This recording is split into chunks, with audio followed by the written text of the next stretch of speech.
I'm here with Brent from Candeo Design at the 2025 Melbourne International Flower and Garden Show, and we are standing in a garden that has prime position, obviously your chosen position. Chosen position. There was a little bit of, if I don't get that, I'm not bringing this garden here. No issues though? No, they were really supportive. I've been talking about this garden for nearly 4 years, and it was always earmarked to be at this spot. So the show organisers have been super supportive of that. We're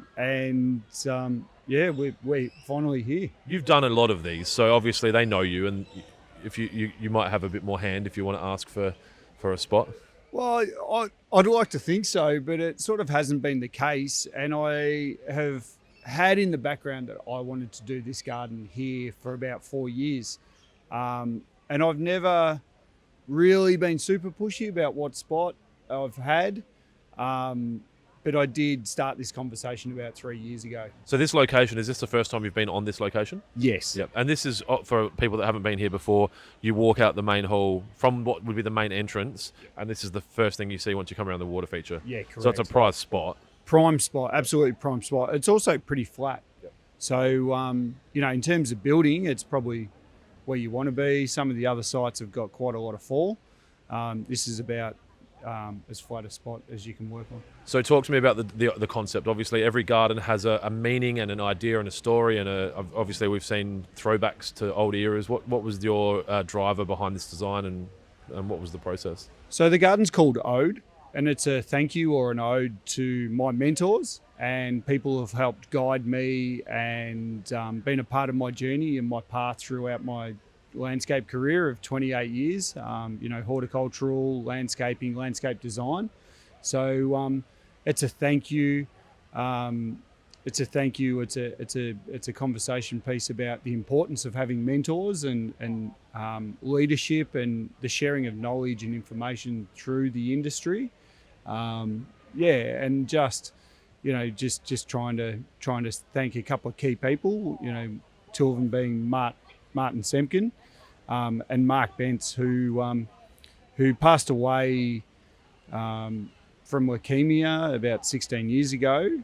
And I never got the opportunity to use my creativity and my art to say thank you to Bentsy.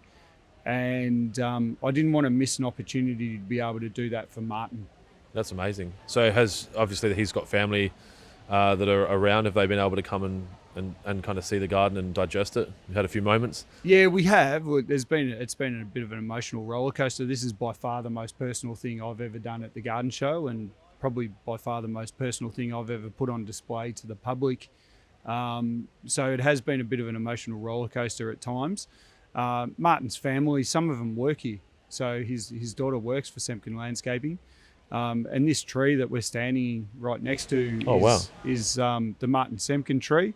And it's actually got family members and family members who have worked for Semken Landscaping engraved on the tree. So these are features that you wouldn't see with the naked eye from outside? No, you can see some if you look closely, but they're all actually pointing in towards the centre of the garden. And I kind of wanted to do that privately, but it is one of probably the most tragic things about these shows is that you can't come into the gardens, and it's one of the most beautiful things as well, because you can look from the outside and look but don't touch, which is challenging for most humans.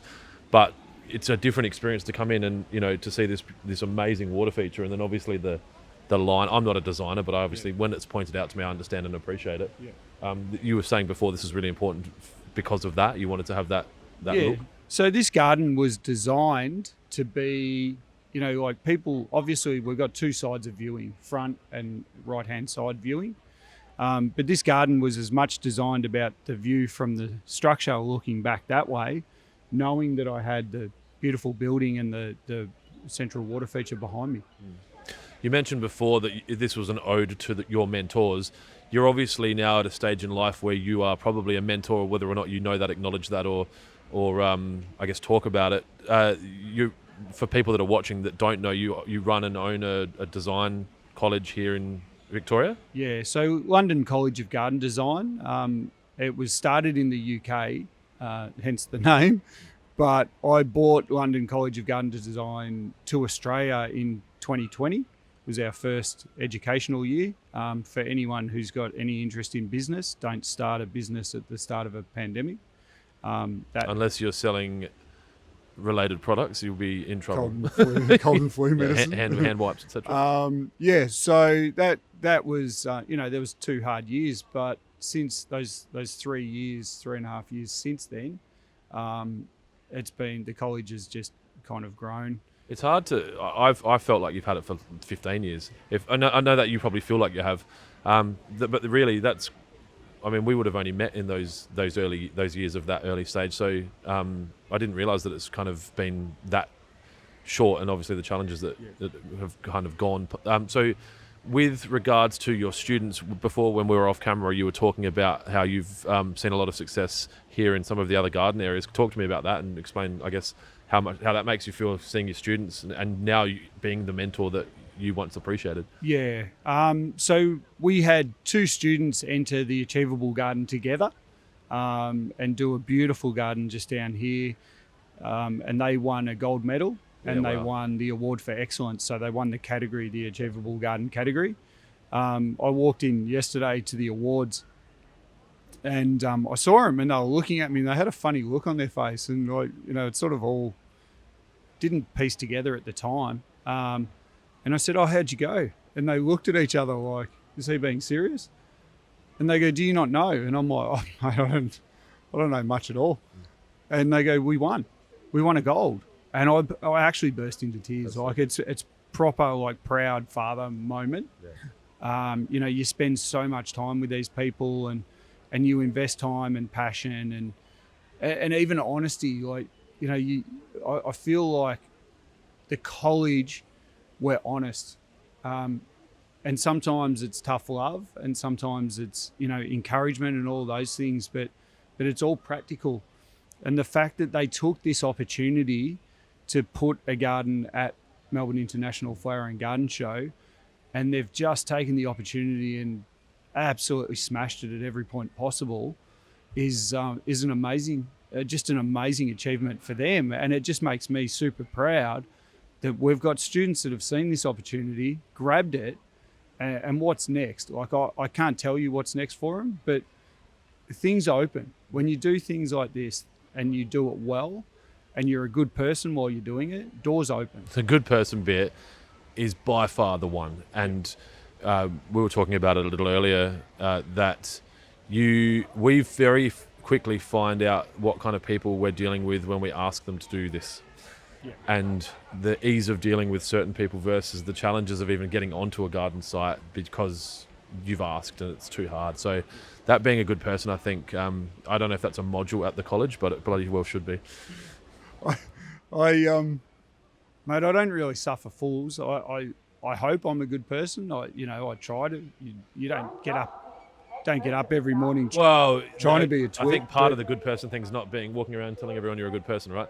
Yeah, but I think like that honesty, the tough love, all of those things. I think what we're doing. I have to critique people's work and conversations. Their heart. Yeah, right, everything they put in. And they are pouring their heart and soul. Like I've poured my heart and soul into this garden. And you have to have real conversations with people and you have to do it with care and you have to respect that they are giving you part of their soul. And I think by the time you get through a few of those things, you start to really build a connection. Getting a result like that makes it very easy for them to understand the hard times. And they're like, oh, now I get it. That's why you were being so... And they might not, but... Yeah. In general, they're like, this is why we pushed you so hard. This is why I was so honest with you, because look at the result you've got. Because if I hadn't, and you might not have taken that on board, then you might not have learned. And I think for me, it's been very hard to evolve to a point where I can be candid without feeling like I'm being mean. Yeah. And that's a hard line, right? And this is obviously completely unrelated to the garden, but what I've found with my team is I ask for their permission to be really honest and say, I'm just going to be raw with you and you'll grow quickly, but it's going to be rude sometimes and the government might not support the way I talk to you, but you'll be better for it. And if I get their permission, then it's a different relationship. Yeah. But it's also life, you got to sometimes, people aren't that nice in life and you got to be resilient. And I actually, part of me feels we're a private college. So we're not a registered RTO. So you don't come out with a government registered diploma at the end of our course, but what we are able to do is give you time. So you're paying to come to our course and we can give you time. I do feel sorry. We had some of the New South Wales TAFE guys helping us on this garden, and some of the stories they're telling, I feel sorry for some of the TAFEs with the red tape, lack of funding and the red tape that they've got to jump through just to be able to deliver education. And I just think, like, if you're spending so much time on that, you're not spending time with your students. And that's what we are doing. We put great lecturers in front of people. We have lecturers that do not lecture for anybody else. They only lecture for us. They come and deliver lectures. They're professionals in the industry, not professional lecturers. So you're getting education of what's happening in the landscape design and horticultural industry right now. It's real time, right? Yeah. Rather than having it's a horrible saying, but that those who can't do teach. Yeah. And it's not true, but it is often said. But the reality is that you're dealing with people that can do and are doing, but then make time to teach. Exactly. Yeah, that's exactly what we're dealing with. And I understand that saying. I don't love it because some of the people in TAFE are unbelievable teachers. They're unbelievably knowledgeable. They're passionate. Sometimes they're just a little bit beaten down by the system. And not just that, like the amount of closures of horticultural courses and environmental courses and things like that, some of them are just losing their jobs out from underneath themselves. So I kind of understand why people are either edgy or upset or a little bit defensive. Broken. Yeah. They need one of your don't touch me, I'm fragile. Back to the garden. Talk to me about something that I might not have noticed, or that was something that you've put here that was like, I don't know, an accent or a signature. Obviously, we've got the engravings in the trees. I'm amazed at the stone around here, and I don't know how you did this, if you ordered them like this, but... Just this stone is unbelievable, and the more I tell you about it, the more you're going to believe it's unbelievable. So the water features a concrete trough. It's 3.5 meters diameter. We ordered the stone to have a 25 mil overhang. They're 400 millimeters wide, and the radius is a random lengths. This thing is hand cut by a stonemason from Bamstone Bluestone in Port Fairy. And if you have a look at it, it's about as millimetre perfect as what a machine's going to produce out of China. Yep. But this is Australian bluestone, Port Fairy bluestone. It's a product like the rest of the garden. It's a product that I have a relationship with the owners and the people that work in that business. So everything about this garden was about that sharing of ideas, sharing of knowledge, that information highway, information flow. So the trees are about legacy and longevity in the industry. And at some point, those people with that legacy are not going to be here anymore. But their structure and what they create can stay. And then the water features about flowing and movement of ideas. And the void in the centre is the hole that's left when really good people either leave the industry or pass away without sharing that knowledge. And then the planting's about, it's evergreen planting with a mix of perennials. And the evergreens represent people who have been in the industry for quite a while, and they're here now, they're staying, they love it, they're growing, they're evolving, and they're making their way through this industry, even though they're changing a little bit along the way. And the perennials about the influx of new people coming in, and new passion and excitement and colour and vibrance. And I wanted the planting to be a little bit eclectic and a little bit weird. And it's to represent all of us weirdos in the industry that maybe it's a unique industry. Maybe don't fit elsewhere, out in corporate and out in other industries. And you come together, and all us weirdos coming together create something really beautiful, which is the landscape industry. Is the stone behind us going to be salvageable? Like, is it stuck down to a point where you're not going to be able to get it off? Or no, we've tried to stick it down as minimally as possible. The more traffic that comes up here, the more things pop as the show goes on. There's a couple of little bits around the water feature now because that's so well done, we obviously want to try and keep that. So we went absolute minimum glue on that. So someone will be able to it. buy this and put it in a place. Yeah, we could sell that whole water feature with the paving around it. It's very sellable, right? A lot of the stuff here, you talk to guys, they're like, yeah, we're going to sell the structure. And you're like, who's going to take it? And I'm not saying your structure, but that is very sellable. 100%. That could this whole thing could get picked up, taken to a property. Obviously needs to have a bit of room, and put in, within the next month kind of thing. So find a landscaper that's got time to do that the next the trees, are you going to keep them? Are they going to end up somewhere safe? And Great question. The trees have been the hardest moving pieces of a show garden we've ever had to try and puzzle together. So we didn't want to just cut habitat trees out of a property and drag them in and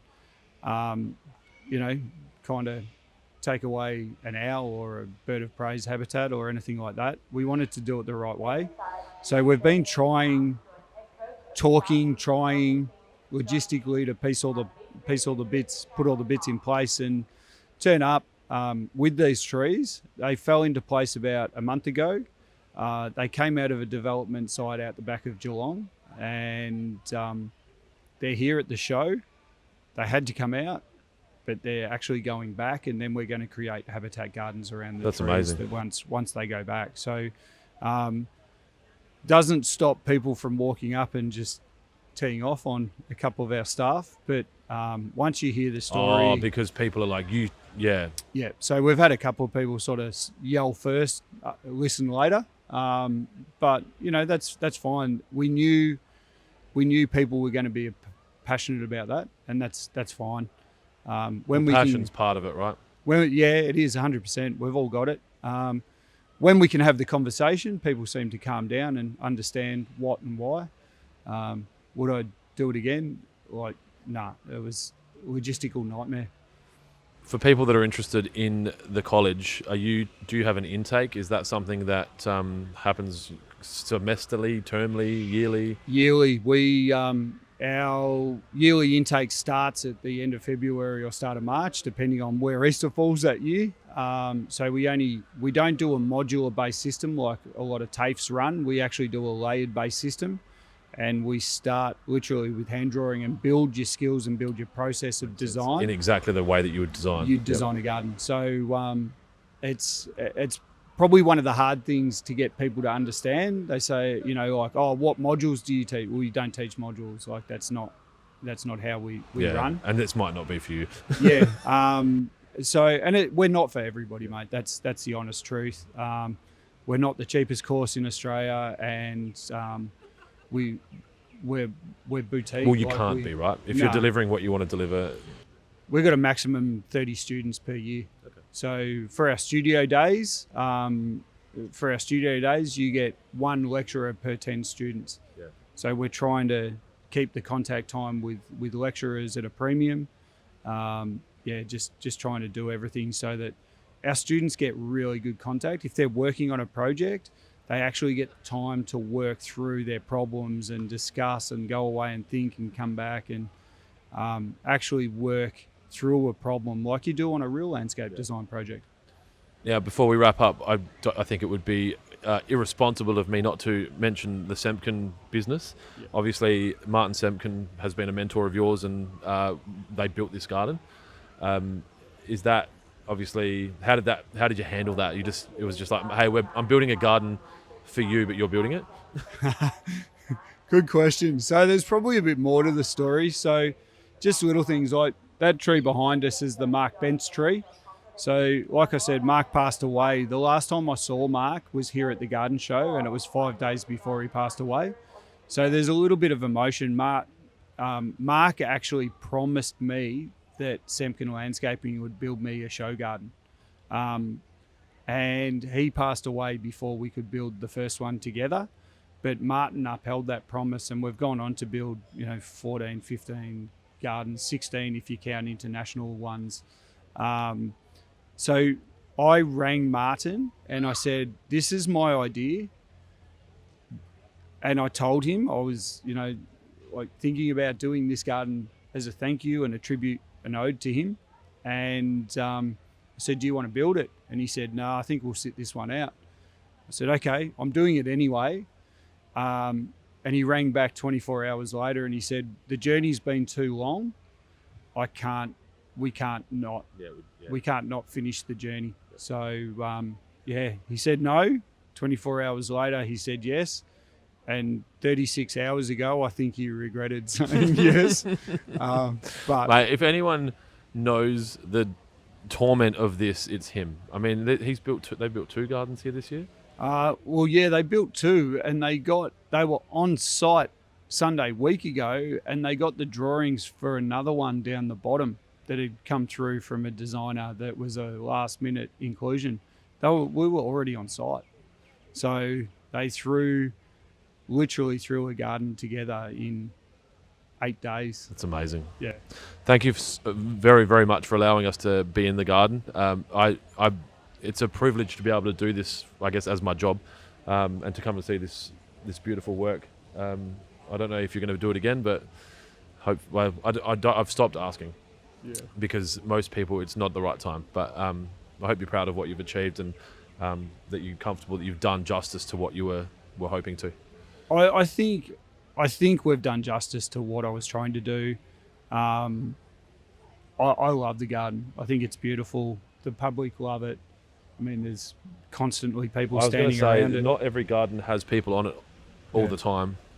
So I'm super proud. I hope Martin is. I hope somewhere Mark's having a little look down and seeing. Going, why'd you put it there? Or up. Yeah, you reckon he might be looking up? Oh, he yelled at me a few. Is that what the hole's for? He yelled at me a few times. Mark used to do this, come into my office, and you'd walk in, you'd close the door, and you're like, oh, this is going to be a bad one. Yeah. So you're like, oh, should I run out? I hope somewhere, like, either he's seeing it or his wife and kids are. Yeah, I think that matters just as much. And, Martin was sitting up here with his daughter last night. So I think that's the key to. That's really cool. Key to what we're doing. Congratulations and thank you, mate. Thank you, mate. Good to see you.